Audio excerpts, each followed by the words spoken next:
Comic fam, I have a very special Indiegogo I wanted to hit you guys with. Link is in the description to support the vinyl release of Ookla the Mock versus Evil. For those of you who don't know, I grew up with a dad playing drums all throughout childhood, and he played for a band that is known as one of the first, if not the first, nerd rock bands.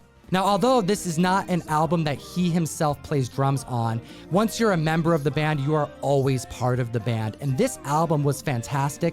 We have cover art done by Itty Bitty Hellboy creator, Superpowers artist, comics artist and creator, Art Baltazar, on an album that's all about supervillains, with songs about the Wrecking Crew, Venom, Kang the Conqueror, Lex Luthor, the Dark Side.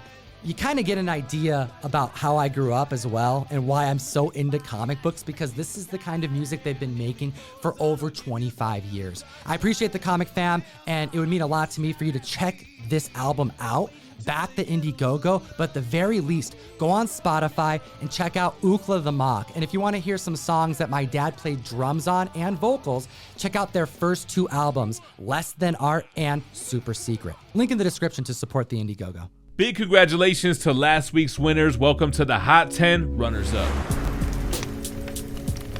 We're running. We're going.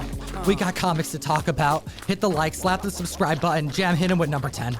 Yeah, man, number 10, we got a 9.9 to report. Star Wars Insider Magazine, issue 200, the Peach Momoko Virgin cover nonetheless. The CGC 9.9 did have a prior record of $400 back in September. It's up 53% now, selling for $610.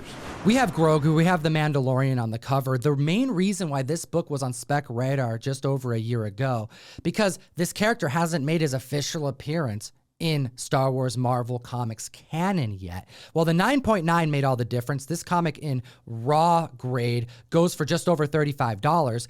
Well, we do have an unofficial appearance of Baby Yoda that exists in the market that a lot of people don't know about. Die, issue number 14, a Robert Kirkman title, an homage to Superman versus Muhammad Ali. In the stands on the interior, there are a plethora of characters, and one of which is indeed Grogu. The first official appearance on cover should be Star Wars Darth Vader 20, but more specifically the Lucasfilm's 50th anniversary variant.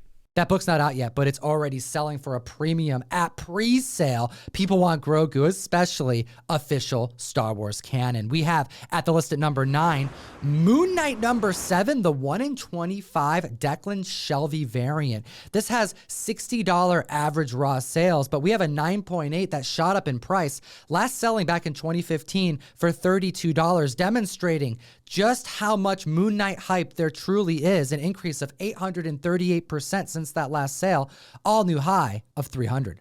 The Moon Knight trailer is supposed to debut sometime during the time of this recording, so we've yet to see it, but definitely excited for some Moon Knight action. Moving on to number 8, we have Uncanny X-Men 266, the first overall agreed upon appearance of Gambit.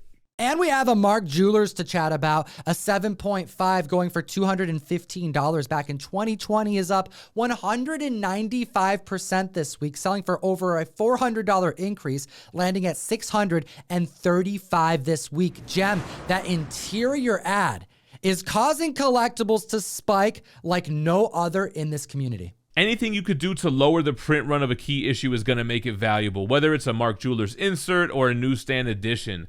Next up, moving on to number 7, we've got Blade the Vampire Hunter, issue 8. Now, this book sells for $25 on average, but it's kind of a tough book, featuring Morbius and Blade on the cover.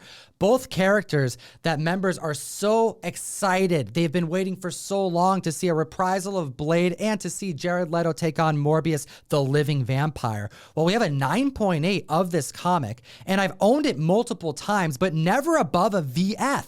Last one sold back in October for $115, and the 9.8 is up 443% this week, an increase of over $500, selling for $625. And we're talking 90s stuff, a book that was published in 1995. Moving on to number 6 on the list, some Avengers love with the first appearance of the Wasp in Tales to Astonish, issue 44. Spoiler warning, comic fam, because the rest of these numbers are all blue chip keys. We have Quantumania in the horizon, the origin and first appearance of the Wasp, an 8.0, back in November, selling for $3,750, up 33% this week, landing at the $5,000 marker.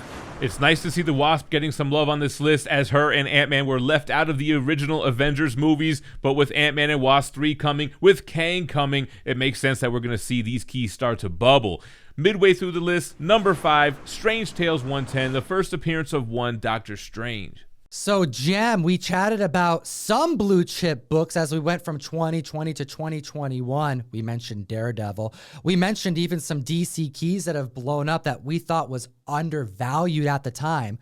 Well, this is one of those books I can't get off my mind. I know he's not on the cover, but all of the record breakers still seem too low. We have the first appearance of Doctor Strange. We have the first appearance of the Ancient One, the former Sorcerer Supreme. We have the first appearance of Wong, and we have the first appearance of the villainous Nightmare. And a 6.0 price was set back in May for $7,450. The new record-breaking sale puts it up 49%, selling for $11,100. And Tom, if the cover had all those first appearances that you just mentioned, I think this book would be going for way more. I think there's some potential in Doctor Strange. I'm going to be watching this book very closely, just like I'm watching number 4 on the list, Amazing Spider-Man. Issue number 1, the second appearance of Spider-Man, the first solo title of our web slinger. Also, the first appearance of a villain that hasn't been utilized yet, with Chameleon, who's actually the half-brother of Kraven the Hunter, another heavily rumored but not yet confirmed villain in the movie scene.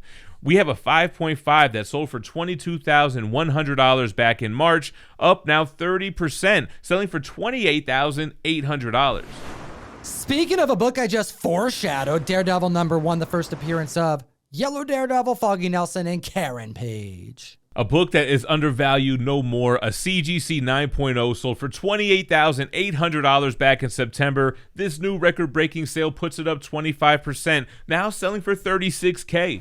Over a $7,000 uptick in price. And there's multiple things at play here. Yes, this is a Marvel blue chip book that has been undervalued for quite some time. Yes, Charlie Cox has reprised his role as Daredevil, and the Kingpin being reintroduced in Hawkeye changes everything. This variable of shows and movies are dictating an added price to the spike in blue chip keys like we've never seen in comic history, which makes a 25% uptick in under 5 months begin to make sense. You know what else makes sense? Seeing Hulk 1 on this list. When I first got into collecting keys around 2015, they were neck and neck. Hulk 1, AF-15.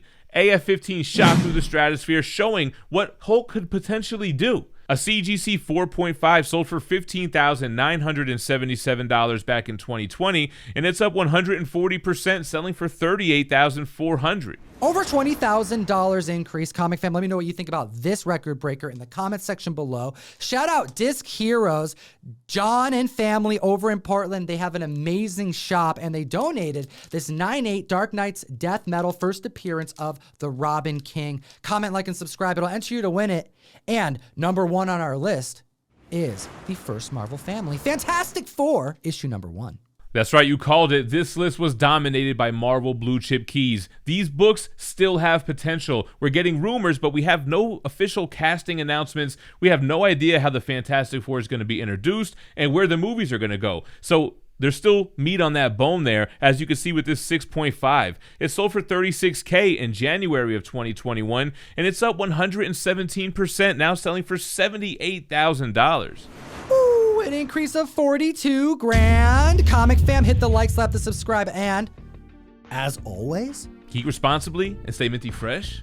Enough said. Comic fam, join us over on the best new app to buy and sell collectibles, Whatnot. Every single Wednesday, I assemble the whole crew, Gambit included, to do a bunch of dollar start auctions that last as little as 60 seconds.